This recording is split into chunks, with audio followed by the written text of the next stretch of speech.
Alright, so we're checking out the Eachine E120S helicopter in this video, and this is a version that comes with a transmitter. You can get it without a transmitter, plug and play, and it uses a Spectrum or DSMX based receiver, but you'll have to do your own programming. The manual in this model is not that great. You'll have to figure out that programming on your own.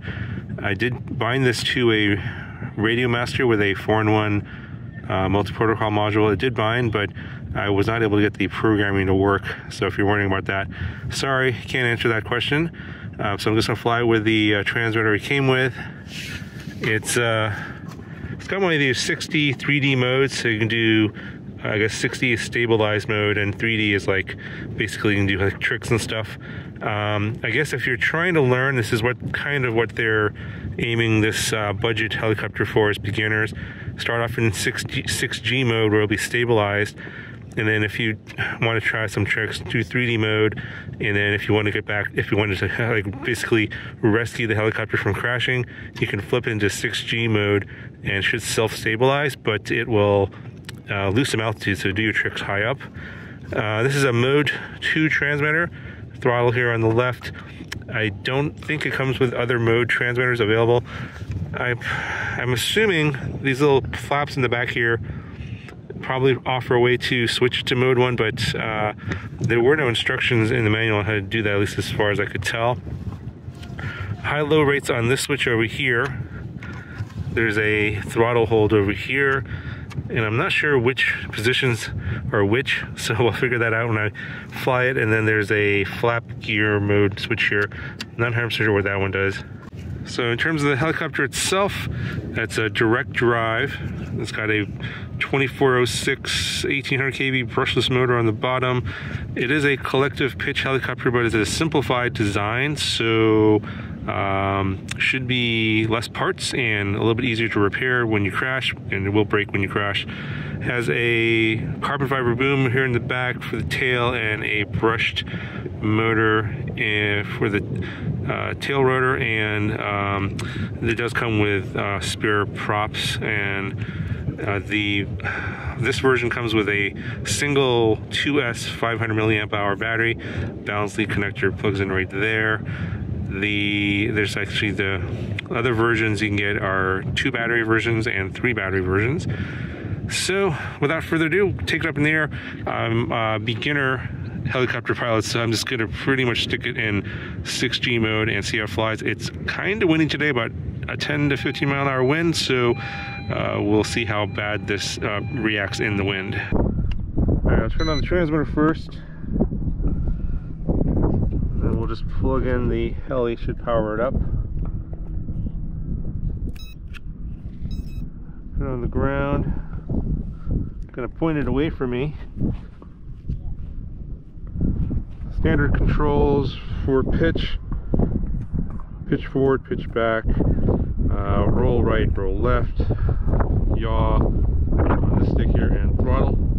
And switches away for the throttle hold. And that is not activated, so if you want throttle hold to be activated, you want to flip the switch towards you, and then now it doesn't do anything. I think the high-low rate should be towards you for low, and then 6G, 3G is labeled here, so I'm going to leave it in 6G. I have no idea what this flap gear switch does. I guess we'll take it up in the air and fly. There's a wind coming from behind me, so I'm gonna try and keep it in this direction here so I know where the wind's coming from. Turn off throttle hold.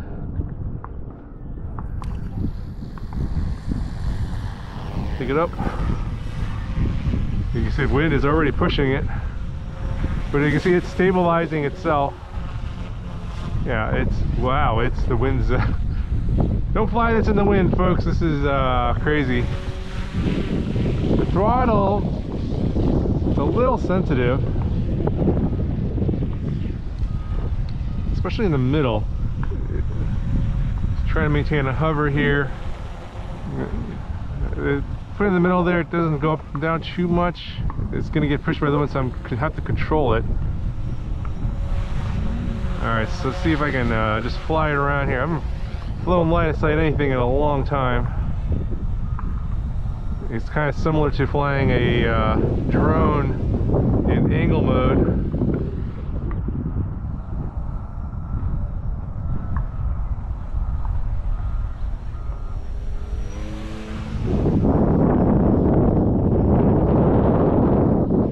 Oh, almost crashed it. So it's kind of oriented away from me here. Okay. I lost orientation there. Alright, no damage on that crash. It landed on the landing skids. Let's take it up again.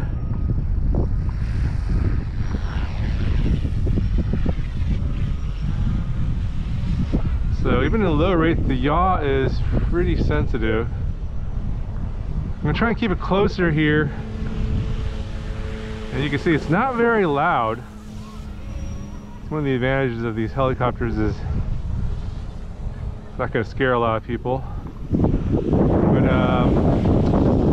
I'm only going to get about 5 minutes of flight time on this, so whoa. 5 to 8 minutes is what they're saying.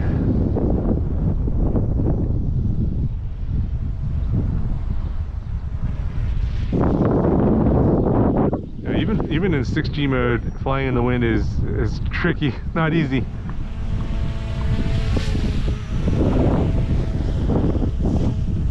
If you drop below half throttle, it wants to land, and pretty quickly. So it's kind of hard to keep it low to the ground, but I'm trying to do this so I can get this filmed.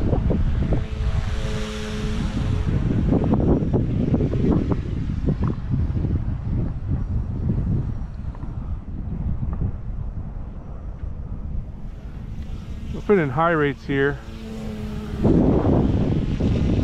it's a little bit more responsive in high rates.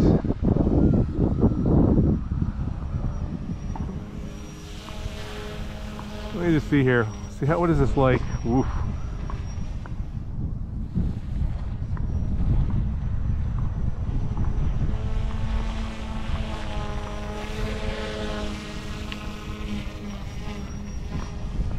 I'm not really sure which rate I was in. Hold on a second here. Flying this in wind is really hard. Not showing much difference in the rate here between high and low. Okay, so with the switch down, that's actually high rates. I was actually flying in high rates. I'm gonna. Yeah, it looked like it was actually not moving much at all there. Yeah, this is not easy to fly in the wind.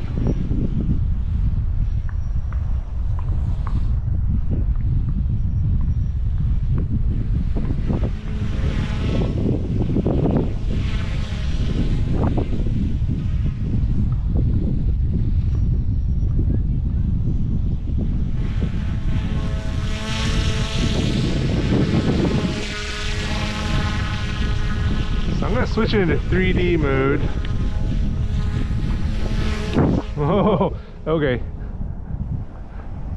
Switching right back into 6G mode there. So you know, I think if you're a beginner, if you don't want to spend a lot of money, this is a budget copter. I think it might be a way to learn how to fly 3D helis. I don't think that this is going to be a good model for 3D flight, just because of the low cost. But if you do end up breaking it, I don't think it's not gonna break the bank. Interesting noises that it makes in the yaw.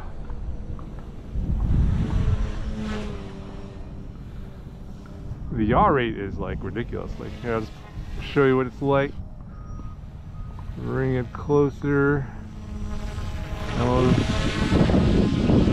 This is the yaw rate.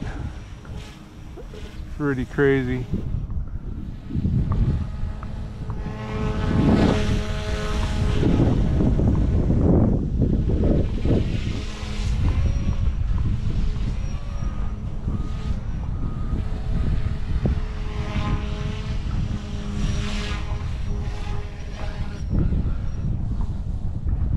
I'm not a big fan of the way the throttle reacts on this one.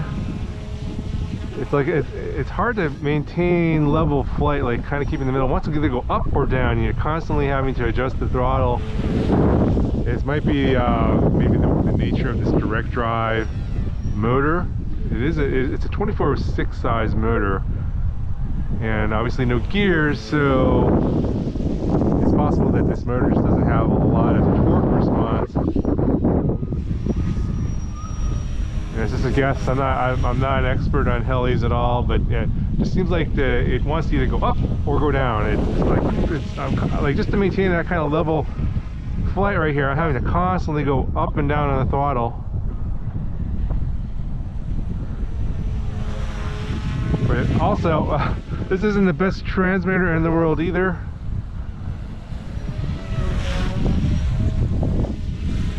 So if you want to, you know, figure out how to program this in a radio mouse here, you could probably do that and get, you know, that's gonna be obviously a better radio.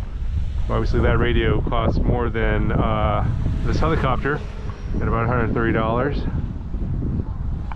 But yeah, flight time not bad. I'm pretty sure I'm close to the 5 minutes now.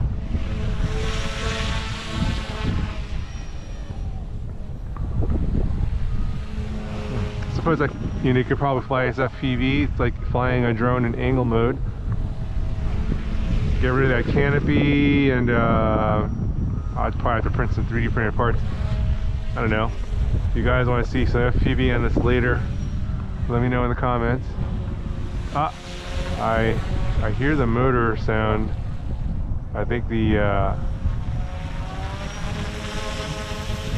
battery is starting to go. But I'll just keep on going here until the battery just dies. And I don't want to fly in 3D mode here with this wind. I don't even know how to fly 3D and control it. I tried very briefly, but then like it just started going in a direction I wasn't expecting at all. I think 3D mode on this is kind of like acro mode and on a drone, a quadcopter. So maybe flying 3D mode FPV might be a viable option for a future video. I don't know, what do you guys think? So I can definitely fly acro mode on a quadcopter, but not on a heli, at least not line of sight. I can't fly a quadcopter in acro mode line of sight either, so. But you know, 6G mode is pretty flyable. As long as you don't have this kind of crazy wind here. I recommend not flying it in a lot of wind, but it seems to be okay. Getting the hang of it now. Yeah, the throttle, I think especially when you yaw, the throttle, okay, that's the bend of the battery right there. And when the battery goes, just like, it just drops to the ground there. Put the throttle hold on, but yeah. Let me know what you guys think in the comments below. Talk to you guys in the next one.